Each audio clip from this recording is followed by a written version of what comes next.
Malgré la hargne de ses ennemis, Jésus organise sa rentrée triomphale à Jérusalem et ne se laisse pas impressionner par eux. Il témoigne d'une entière liberté d'action. Il envoie donc 2 de ses disciples devant lui, chercher l'annon et préparer son entrée à Jérusalem. Ils obéissent sans sourciller à ses ordres, pour les moins extravagants. Allez au bourg qui est en face, quand vous y serez. Entrez, vous trouverez un anon attaché sur lequel aucun homme ne s'est jamais assis. Détachez-le et amenez-le. Et si quelqu'un vous demande pourquoi le détachez-vous, vous direz de la sorte, le Seigneur en a besoin. Cette entrée à Jérusalem est extraordinaire pour ses apôtres. On sent toute leur admiration pour Jésus, tout leur bonheur de les traiter enfin en roi et en Messie, tel un triomphateur entrant dans sa capitale, depuis le temps qu'ils attendent ce moment.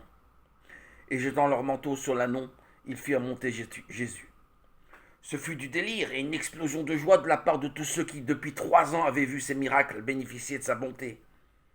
Et comme il approchait de la descente du mont des Oliviers, toute la troupe des disciples transportés de joie se prirent à louer Dieu d'une voix forte pour tous les miracles qu'ils avaient vus, disant « Béni celui qui vient, lui le roi, au nom du Seigneur, paix dans le ciel et gloire dans les hauteurs. » Et dans la foule, un grand nombre étendirent leurs manteaux sur le chemin, et d'autres coupèrent des branches aux arbres, et ils en jonchaient le chemin. Et les foules qui le précédaient et celles qui le suivaient criaient « Hosanna au fils de David, béni celui qui vient au nom du Seigneur, Hosanna au plus haut des cieux.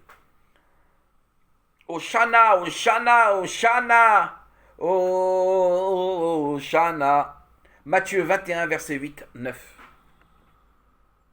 Hosanna, Hosanna, c'est vraiment le grand cri d'espérance de tout un peuple.